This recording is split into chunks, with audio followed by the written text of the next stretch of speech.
In a previous Maschine 2.0 update video, I had a live remix performance of this track, and this track's called 2.0, and I've had quite a few questions, people asking for a behind the scenes look. So I'm going to show you the elements of the track, show you how it's created, and we're going to start off just with the beats. This is the simple one, so we're going to solo the first group, and let's have a listen.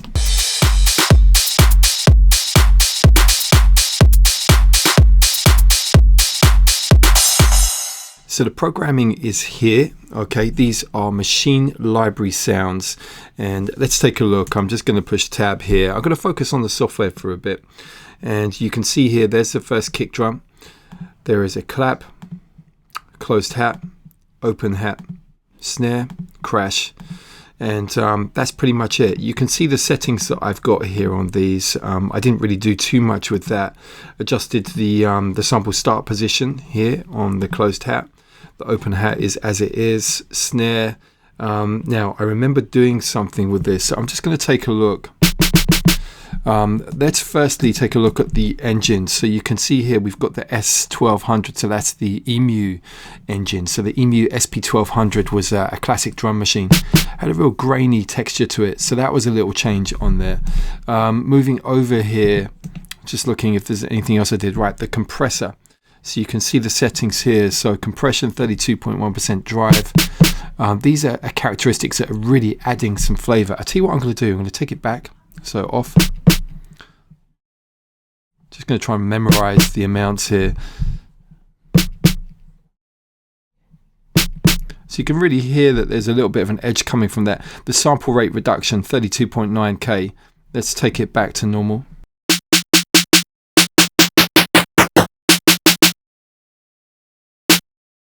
Doesn't have to be precise. There we go, that'll do. And when it comes to these rotary controls, you can hold down shift, and then that gives you more control, by the way. So 32.9. Let's get it there. Nearly there. And what else? Yeah, the high pass filter here, just to thin out the bottom end on there. So beforehand, that would have been back onto the high pass. Just going to get this. There we go. So rolling off some of the low frequencies. So yeah, I think that's it on the drum kit. Let's listen again. We'll listen to the elements soloed.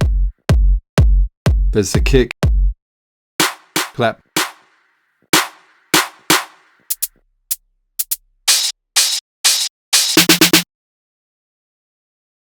crash will be at the beginning of the bar, and then there's another crash here. There's certain points just to liven things up. There we go. So, and to be honest, I haven't actually fully mixed the track down yet. It does sound a little bit raw. There was something that I did at the group level, and you can see here there's a saturator. So I'm going for the tape model, and this is really adding a kind of edge to the sound. What I'm going to do is I'm going to bypass that. Let's have a listen. And then let's bring it back. So a subtle amount of tape saturation on there, just to give it that whole kind of vintage vibe. The track actually reminds me of some of the stuff that Todd Terry used to make, and that wasn't deliberate. That's just kind of how it ended up. Right. So, okay. So that's the beats. Now, what I'm going to do is I'm going to move to the next scene, and this is where something else comes in.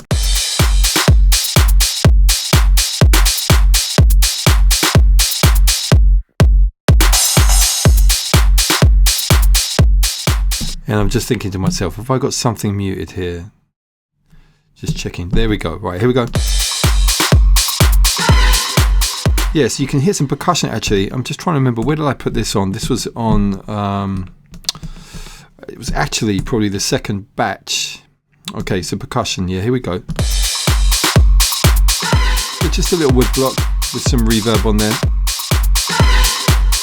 just to add a little bit of a vibe, some extra percussion. So coming back onto this, so you can hear something there, and you're thinking, yeah, I probably recognize that sound from somewhere. Where are we? That was a stab string. So let me just solo, and that's over here.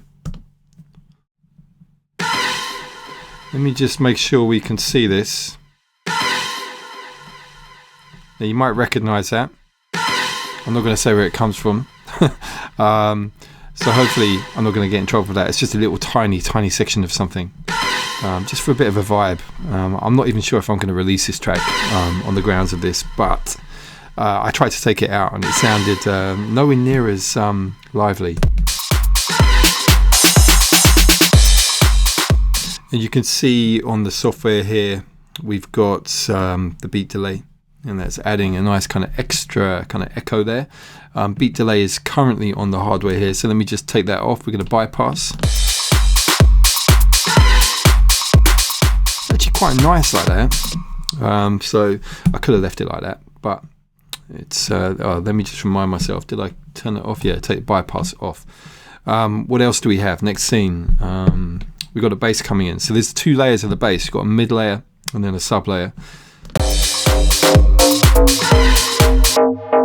So here it is, and what we're going to do is come to the instrument that's being used for this, which is massive, and you can see there the little preview in the software, and this is a preset that I just tweaked. It's got a real nice vibe to it. You can see I'm using the filter here. Now this is a bandpass filter, so what I'm going to do is switch on to that, and we're going to bypass this.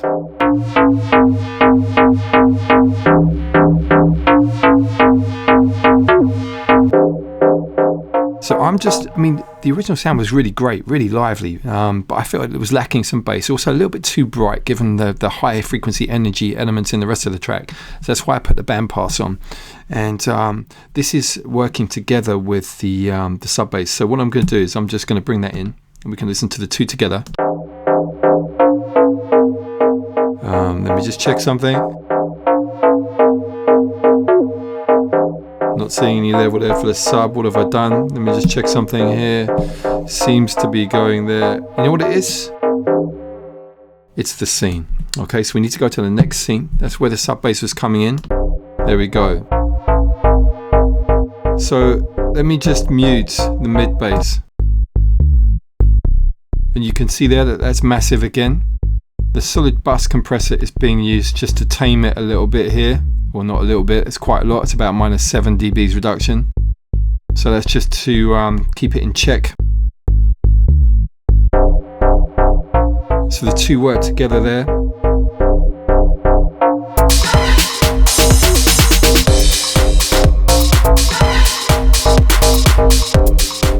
So, that's pretty much the main kind of riff in the track, I guess. It's the bass. The bass is like the hook.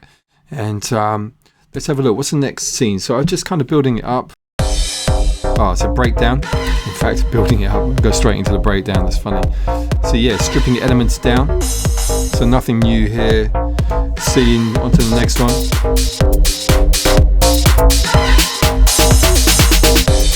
And I don't know if you can hear that, but there's like a fill at the end of the 8 bars on the beat, and that's I'll just show you here on the programming. It's just to liven it up, It's nice to do that. Otherwise, it can feel a bit static. You can see the fill programming over here.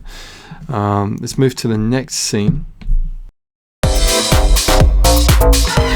We've got something new. So this is just trying to remember. It's a chord. Yeah, here we go.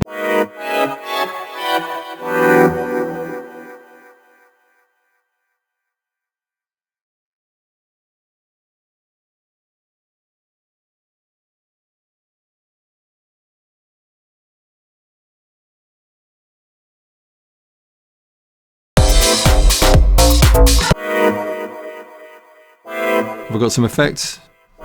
Doesn't look like it. That's in the sample.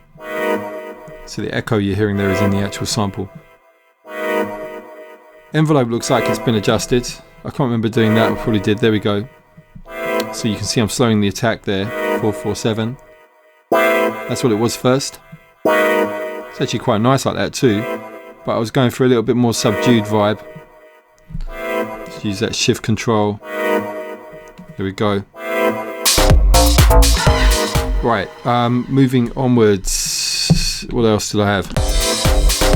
Oh yeah, a string for some drama. It's always nice to have a sustained, there we go, a sustained string to create tension. It's another massive preset. And I remember actually doing something with this, I think. Just going to take a look at the automation. Yeah, can you see down here? So I was adjusting the formants. So I used the control here, that macro, and I was recording that in real time just to provide some movement so it's not as static. Where are we? So next, I think we're heading into another breakdown. Yeah, so that includes the string there. Now onto, right, so I'm going to show you this from the beginning. Right, so we got a scene here where I recorded some variations using the automation. So you can see here the mid bass layer. We've got some elements that are being adjusted here. So I think it was the filter and then the mix control on the frequency shifter. So frequency shifter here, and then the mix on, I can't remember actually. Can't remember. That's one of the things here. It'd be really good to see if this could tie in precisely with what's going up here so you can see where it's connected. So that's something new for me to learn. But yeah, I recorded this stuff in. So let me show you from the beginning.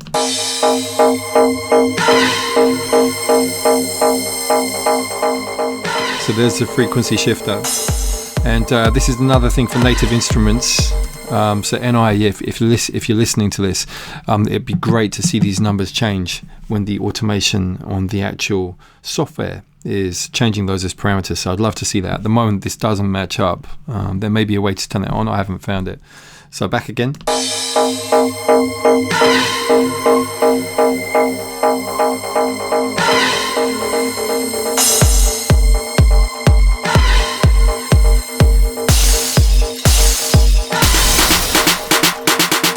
So essentially that whole thing is a programmed build. The beats are programmed in a different way. You can see here that they're deliberately coming in halfway through, and then everything kicks back afterwards. So the other elements you can hear coming in there's like some smashed glass.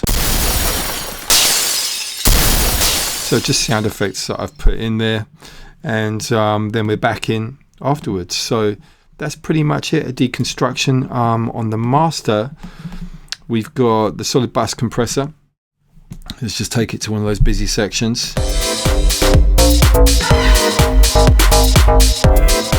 So it's pushing quite hard into that bus compressor, but to be honest with you, I did this when I wasn't listening, well, I wasn't even looking at the VU meter, and I really liked the sound of it. So this is a case of, if I was looking at the meter there, I'd probably be thinking, no, I'm squashing it too much, but I actually like the sound of it, so I'm keeping it as it is. Using the Maschine limiter there as well. When it comes to the finished mix down, I would probably end up using my Waves L2, but that's just because I feel I know it really well. It's something that I always use as my last point on the chain. And yeah, that's about it. So if you have any questions, give me a shout. Hopefully that's been informative for you guys. And you can see there the whole tune literally has been composed inside Maschine 2.0 software. The track's called 2.0. Don't know if I'm going to be able to release it. I'm not sure what I'm going to do about it. It'd be a shame if I don't do anything with it, because I think it's actually a track that could work really well. One thing that I forgot to show you. Right, so here we go. The vocal. So where are we? So groups. The vocal. This is a really big part of this for me. Let me just... Right. This is the drama. Just got to take the feedback down. This is mad, right? So what I've done is I've used the editing on the sampler, so the zone editing, and you can see I've got a loop there. So the loop is active. The start and end are here. You can see that on the hardware controller. You can also see it on the software, so beginning and end over here. So that's looping that section of the vocal. So when I hold that basically down, you see that looping?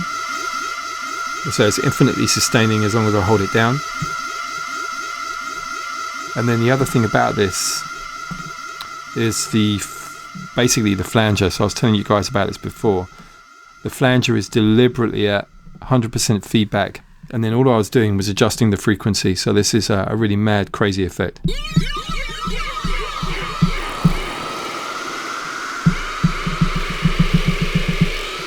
And this is being compressed. So there's a compressor, and over here the input sources for the sidechain is A1, S1. So group A, that's the beats, S1 is the kick. So trigger again.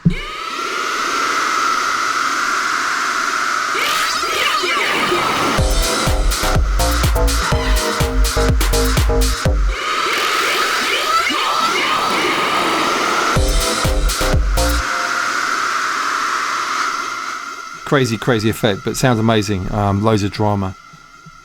So that's a great flanger, you know, the flanger inside Maschine. So anyway, look, that's a little bit at the end there that I forgot to do. And yeah, like I said, any questions, give me a shout, and I'll be doing some more Maschine stuff soon.